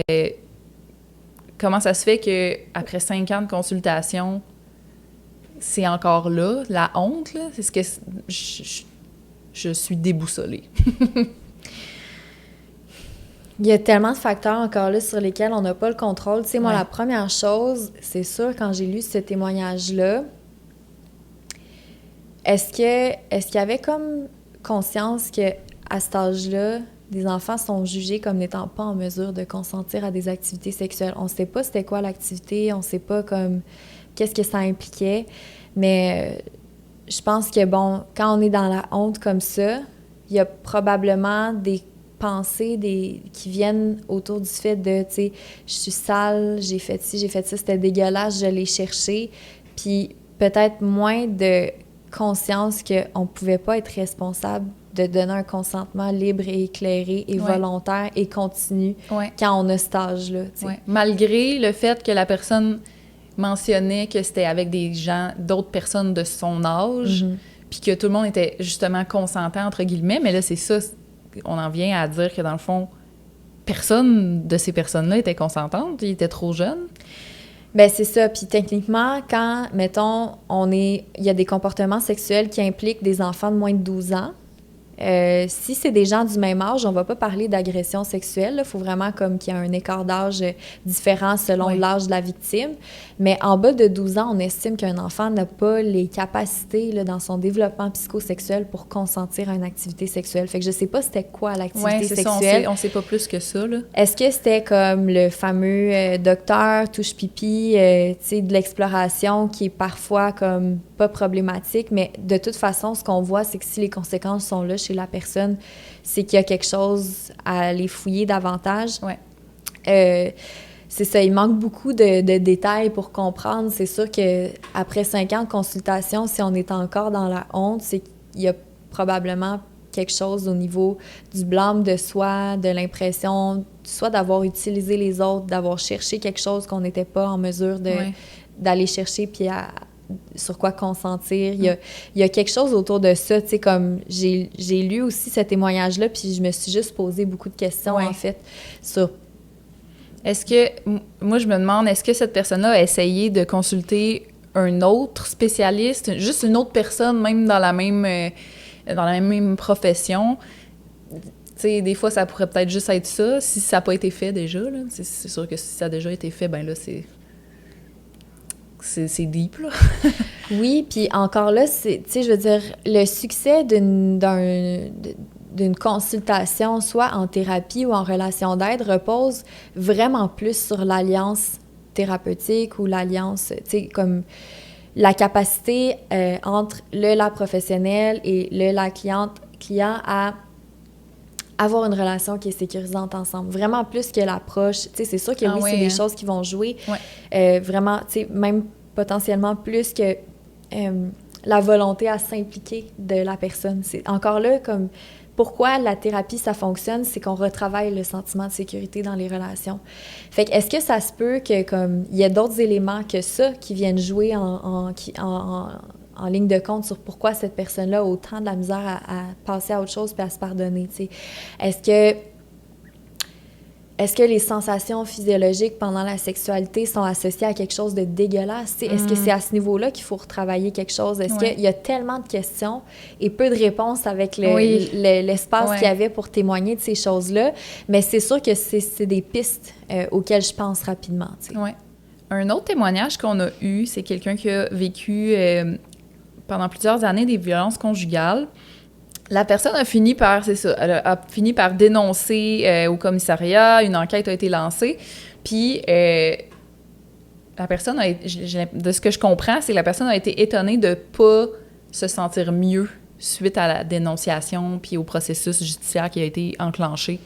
Bien, il y a plusieurs recherches qui se font en ce moment sur, puis plusieurs réformes aussi au niveau légal sur le système légal là, quand on est dans des questions de violence sexuelle. Mais effectivement, que c'est quand même pas mal documenté que un processus judiciaire après des crimes violents, là, c'est pas nécessairement réparateur tant que ça pour les victimes pour plusieurs raisons.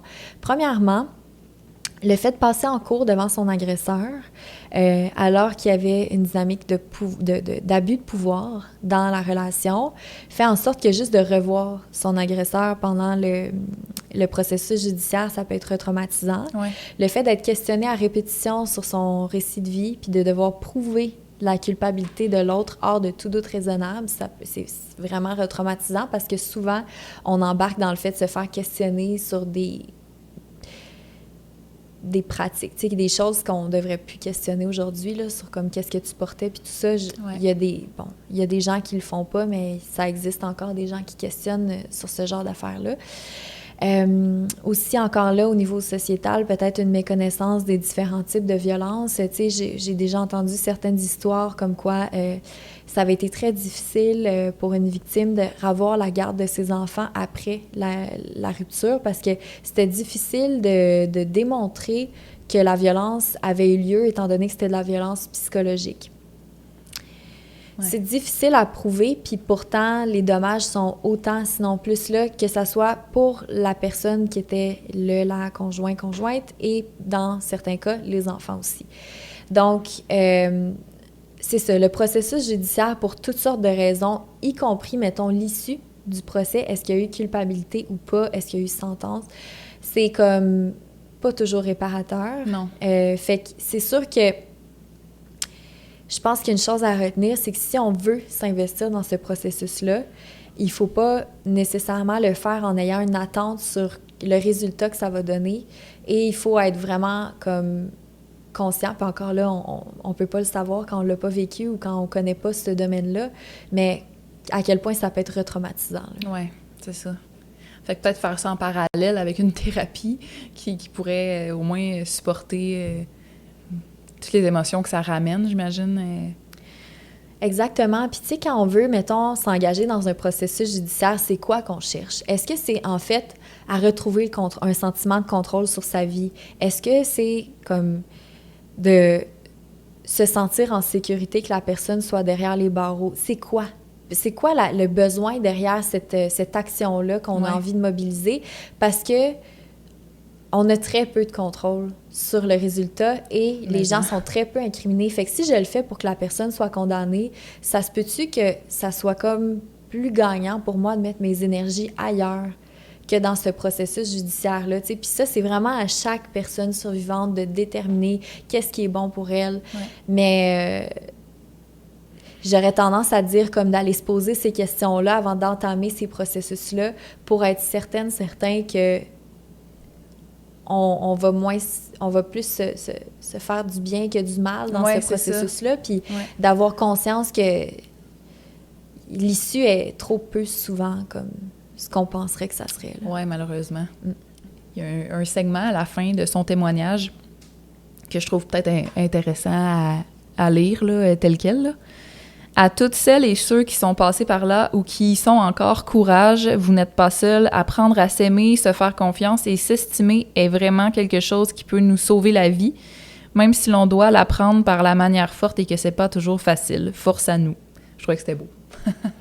C'est beau, puis ça, c'est un bel exemple de narratif qui laisse un peu transparaître une croissance post-traumatique aussi, tu sais, puis ça, comme, garder espoir, tu sais, c'est ça que j'ai envie de dire, ça se peut d'aller mieux, ça se peut d'aller mieux, tu sais, des fois, comme, c'est ça, puis je veux pas forcer ça dans la bouche des gens, puis le forcer dans leur vie non plus, mais ça existe, tu sais, des gens qui vont encore mieux après. Ils ont comme découvert quelque chose, ils ont plongé dans des aspects de leur existence puis de leur personne qu'ils connaissaient pas avant, puis ils se relèvent encore plus fort, tu sais.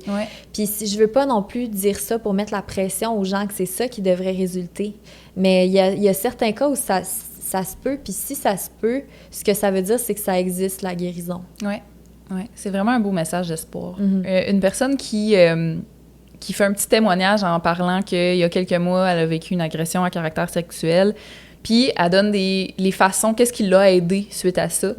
En parler à des gens de confiance, s'informer, faire plusieurs recherches, les lectures, écouter des podcasts. La personne dit « J'ai pu comprendre mon cheminement à travers des témoignages et des discours bienveillants.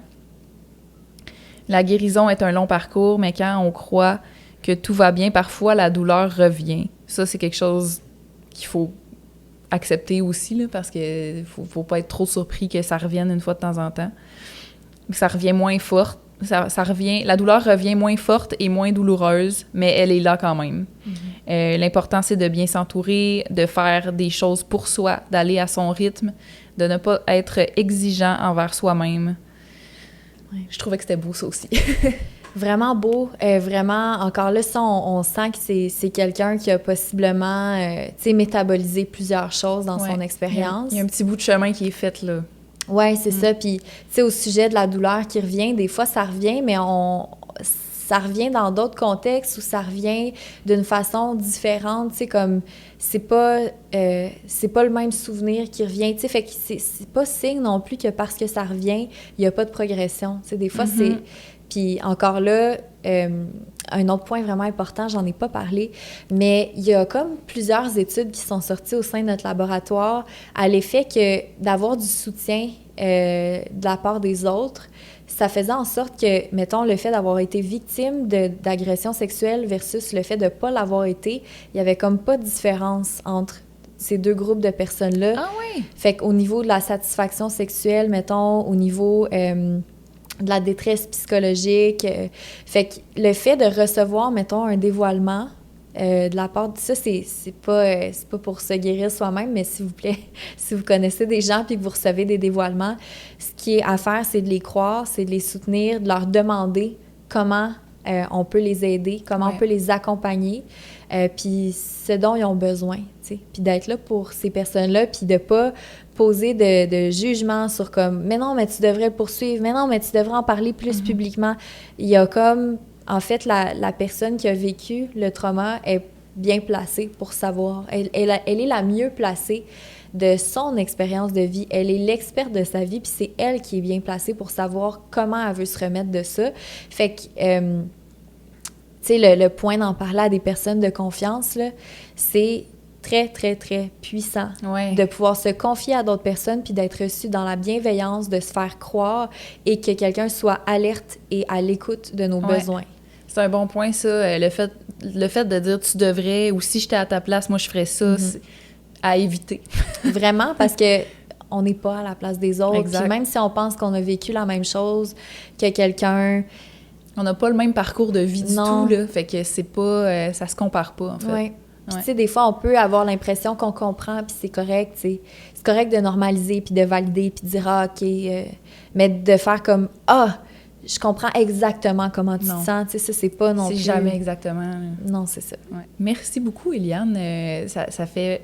Je pense que ça va faire du bien à beaucoup de monde d'écouter cet épisode-là. Puis je vous invite tous à aller suivre Lab Trace sur Instagram. Puis sur Facebook aussi, c'est quoi la page Facebook? On va la mettre en barre d'infos aussi. C'est Trace, Unité de recherche et d'intervention sur le trauma et le couple. Fait que le nom sur Facebook est pas mal plus long. OK, parfait. Ben, on va mettre un lien pour ceux qui préfèrent juste cliquer. Parfait.